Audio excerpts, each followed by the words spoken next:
Hey, welcome to Totally Legit EVs. What can I do for you? What's your fastest charging EV?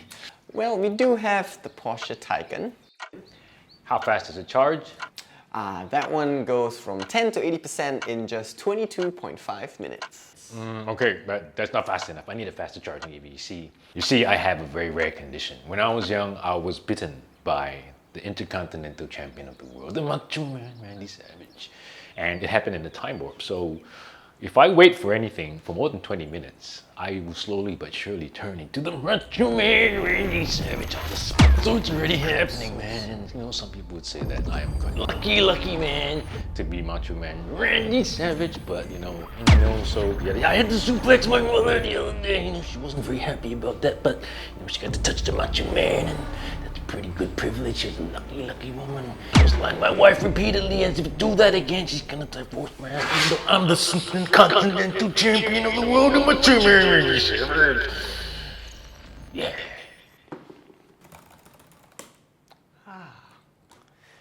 We might have something for you.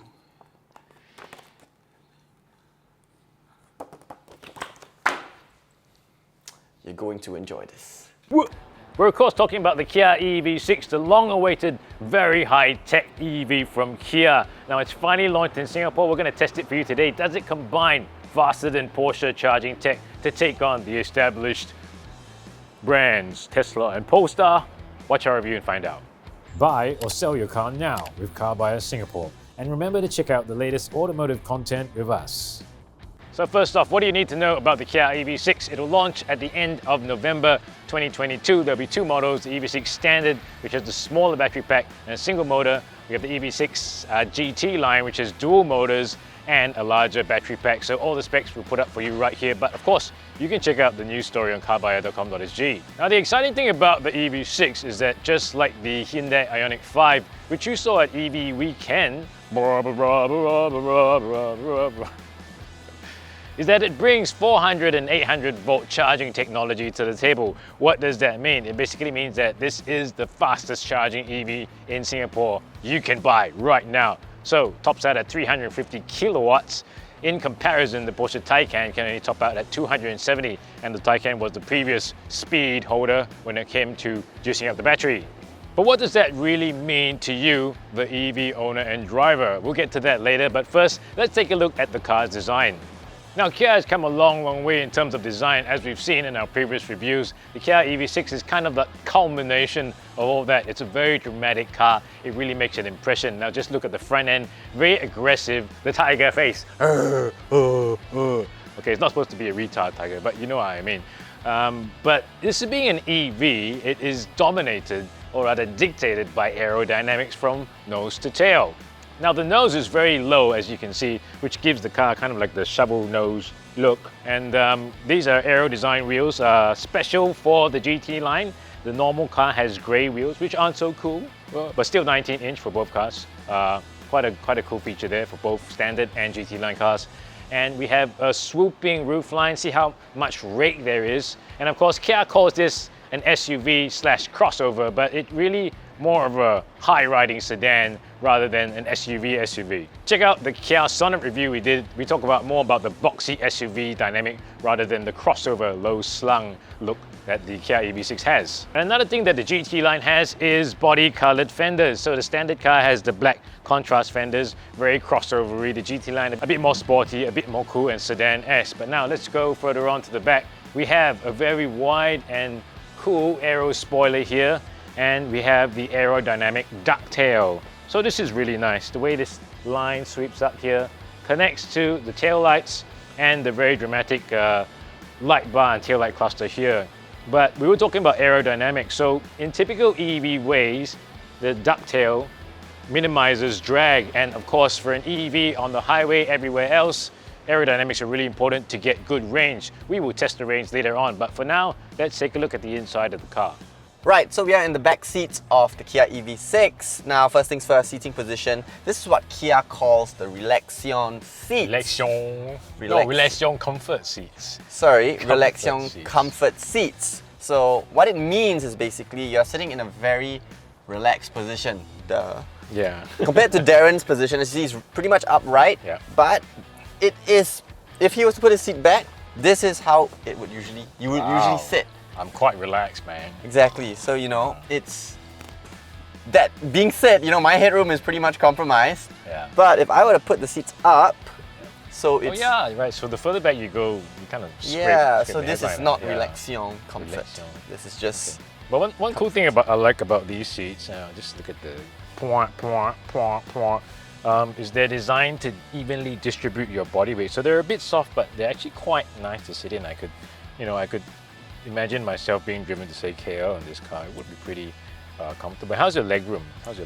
Legroom is very, very, very comfortable. Wow, this is Look good. at that. Yeah. I So could this shuffle. car, just like the Ioniq 5, has a 2.9 meter wheelbase. That is really long compared to an ICE car.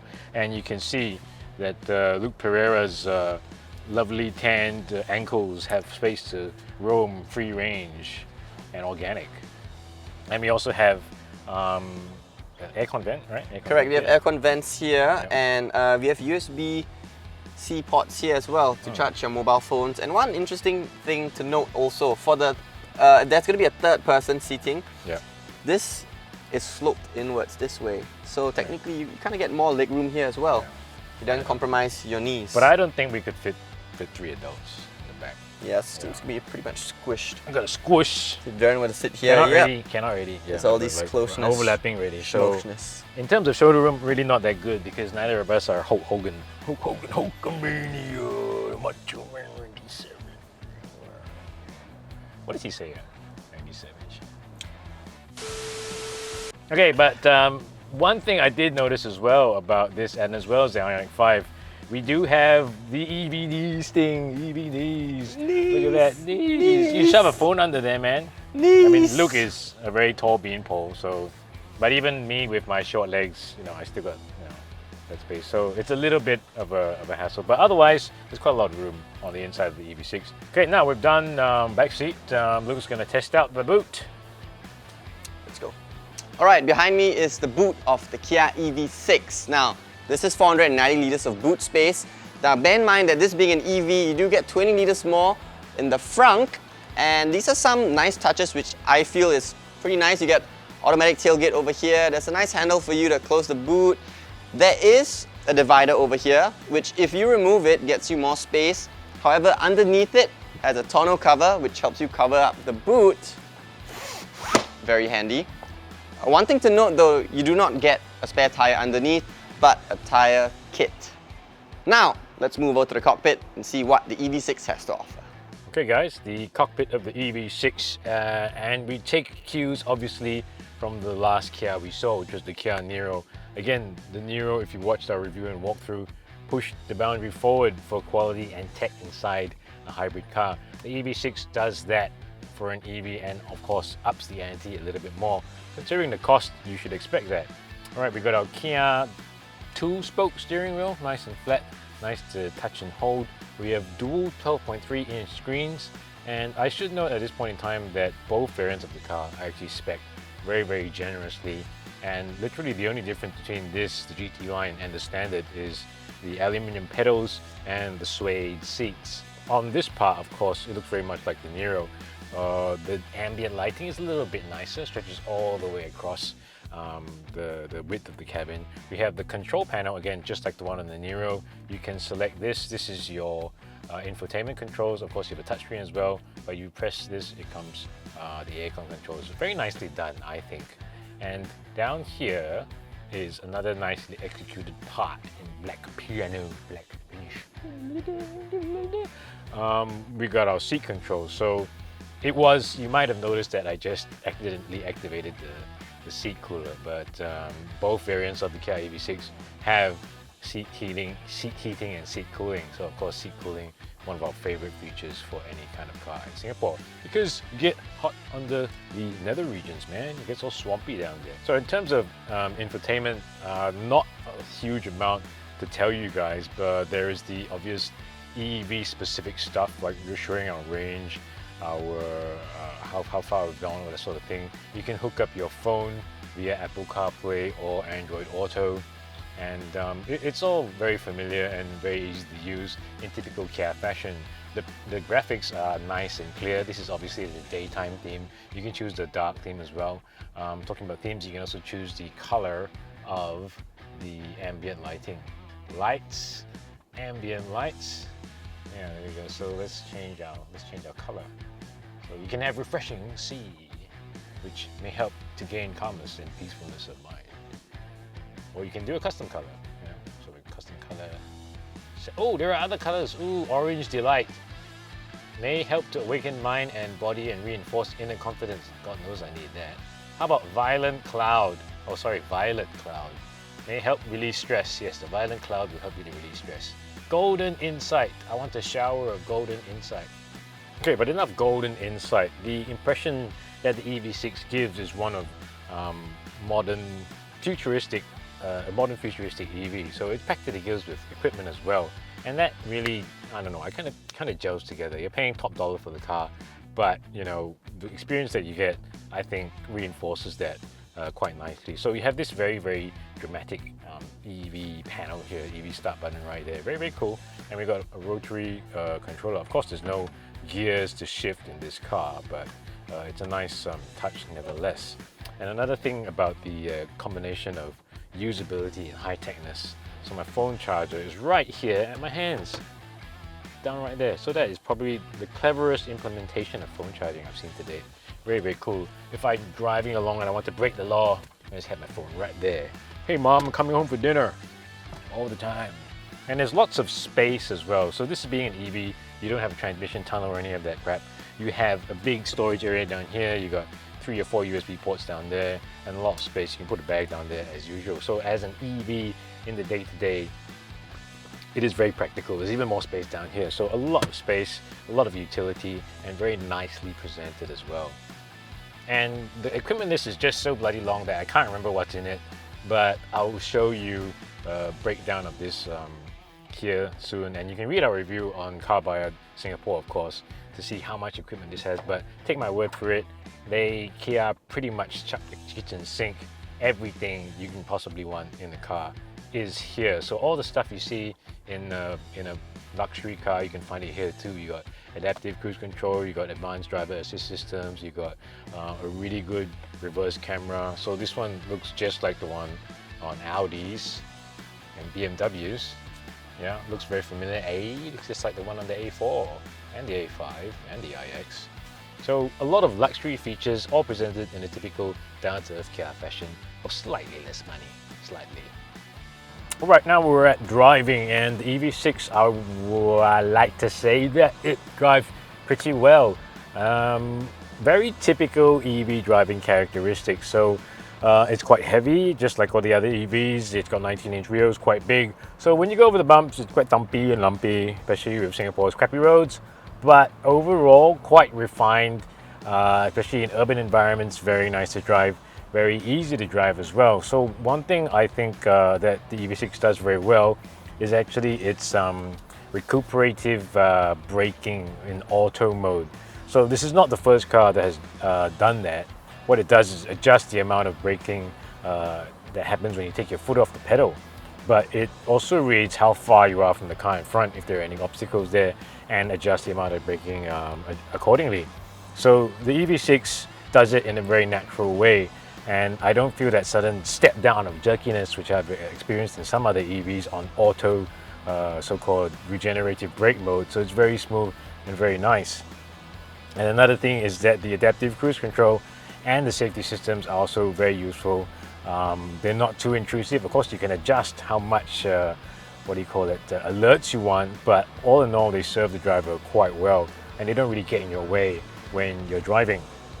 And another thing is, you're probably wondering, is how far can the EV6 go? Now, we've gone around about 100 km, so we might try and do a longer range test further down the road, but 100 km plus, we got about 16.8 kilowatt hours per 100 km. So this was a mix of highway and urban driving. In urban driving, it is like other EVs, very, very efficient, down to 13, maybe 14 kilowatt hours per 100, and overall 16.8. So from the 77 plus kilowatt hour battery pack, you will get at least 450 km. Now I must note that this wasn't done at particularly high speed, Singapore's normal highway speeds and below.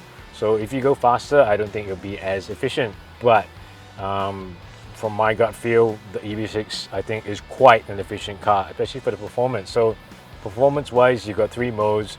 You got sport mode, you got normal, you got eco. In sport mode, it's a little bit more noise. You got your all-wheel drive, the dual motor, 0 to 105.2 seconds, very punchy, 600 Newton meters of torque. And I wouldn't say it's the most fun car to drive.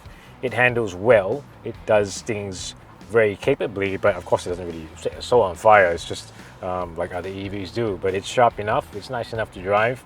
I had no complaints. If I were to nitpick, I think one thing I don't like is that the extreme rig of the A-pillars makes for quite tricky visibility, so you got to be careful of that. Sometimes I had to do the curious cat thing to look around the A-pillar. Another thing is that while it's quite refined and quiet, at higher speeds there was quite a bit of road noise, which was a little bit of a disappointment. And you know, we expect this car to perform on par with cars like the Tesla Model Y and the Polestar 2, and it does mostly, except maybe a little bit more road noise. And after having spent more time with the car, I think where the EV6 really excels is the kind of car that makes your life easy. And I remember saying that about the BMW i3 back in 2014. You could imagine yourself, I could imagine myself driving this car every day, using it as a real person, not a Macho Man Randy Savage. Yeah, and you know, like just storage space down here, the numerous USB ports, the space for my feet, the great space in the back, the great leg room, the ease of use of this stuff, the comfiness of the seat. I could easily imagine driving a few hundred kilometers in this car without a problem. Like, you know, the charging, wireless charging down here, everything is easy to find, there's lots of space. So this car really feels like a car that serves the driver in an urban environment especially, and takes away a little bit of the stress of driving in Singapore. So I think that really is where the EV6 is strong. It really, like, it seems to serve you and to really want to help you to get from place to place, which you can't really say about a lot of cars. And another thing that I really like about the car is the fact that their attention to detail of Kia, almost every single car we get into, it gets better and better. So we saw the Kia Niro, there was quite a few hard plastics on that. This one, almost everything you see, soft touch, very, very nice to the touch. This sort of trim panel feels good to the touch as well, not just good to look at. You got your satin trim. So it's a very nicely executed car. One example is there's this little trim panel in the back that covers the tonneau cover when you stow it. That panel itself actually has soundproofing on it. So that's attention to detail, which I really like. But we're gonna get to something that I really don't like about this car, and that is the touch controls here. So every time I touch this and I do that, you know, I turn on the steering wheel heater, or I turn on the passenger's seat heater. So yeah, so when we were out shooting this car, it roasted Luke's ass quite a few times by accident, just because of that. So for the first time I think ever, the Kia has fallen victim to fashion. Shiny, touchless buttons that don't work too well. So what you guys want to know is about the charging, the super fast charging. The EV6 is the fastest charging EV in Singapore. Does that really matter? Yes, but also no. Yes, but also no, man. You're a lucky man if you have an EV6. So 350 kilowatts is nothing to sniff at. It is theoretically the fastest charging car in Singapore, because before that, the fastest charging car was the Porsche Taycan, 270, Tesla's about 250-ish kilowatts. So, you know, if you want to have a car that is the fastest charging in Singapore and you want the bragging rights, the Kia EV6 is it. So we're talking 10 to 80% in only 18 minutes. So if you were afflicted with a theoretical disease, imaginary disease that turns you into Macho Man Randy Savage within 20 minutes, you would actually not be waiting for the Kia EV6. But of course, that is theoretical, and the thing is, in real life, there is no charger capable of charging at 350 kilowatts in Singapore yet. The fastest publicly available chargers are DC 120 kilowatts from Charge Plus currently. Of course, there will be faster ones in future, but they're not here yet. And if you want to compare the competitors, namely Porsche and Tesla, Porsche's Taycan does 10 to 80 in about 22 minutes. So you will turn into Macho Man Randy Savage. Tesla also gets the Macho Man treatment, because they say 10 to 80 for supercharging Model Y are both just over 20 minutes as well. Okay, so let's talk about competitors and pricing. And this is kind of where the EV6 stumbles a little bit, because I'll throw up all the information here. Yeah, you can see it for yourself. So the EV6 is going to cost about 250K for the less expensive standard model. We're going to cost about 288K for this model, the GT line. And that kind of places it in direct contention with the Tesla Model Y. And of course, this is the Tesla Model 3 is slightly cheaper. So yeah, Kia already has a problem there, because are you really going to spend 290 grand on a Kia? To me, the answer to that question is, if it was my money, I would definitely still consider it because of the technology on board and what we've seen so far in terms of the features. Like I said, Kia through the kitchen sink of this car, it's really got everything you might reasonably expect from a premium EV in 2022. But the thing is, some people still might have a hang-up paying 290 grand for a Kia, and this at 290 grand is the most expensive Kia in Singapore ever, even more expensive than the 3.3 litre V6 Stinger. So that's something to consider. And the other word is the P word, and that is Polestar, because Polestar is also a premium EV, not going right into the luxury segment just yet. We'll wait for the Polestar 3 next year. I got a video out on that. Please watch that for the first look at the Polestar 3. But to get back to it, the Polestar 2 is priced very, very similar to the Kia EV6, and also performance-wise, charging time, not really that far off. The EV6 has certain advantages over the Polestar 2. There's more space. You may not like the Polestar 2's Google infotainment and stuff like that, but you know, they're really, really close in performance and price. So would you choose a Kia for 290 grand, even one as impressive as this? Let us know in the comments. All right, we have one more feature that the Kia EV6 has, which is pretty cool. Like I said, Kia pretty much threw the kitchen sink when they spec'd up this car. So come on, come a bit closer. Yes, good boy. I don't think it's gonna ram me. Oh, it is. Oh, it's not. So that is remote unpark and park. If you get into a really tight space, you can get the car to come out. It's not like a Tesla Summon in that sense, but it's cool enough. And this was our review of the Kia EV6. So tell us what you think of the car. Please like the video, please subscribe to CarBuyer Singapore if you want more of this kind of content. We'll catch you around. But first, we gotta go drive the EV6. EV6, because Macho Man Randy Savage, EV6 here, best friggin' EV, fast charging EV in Singapore, and there was, yo.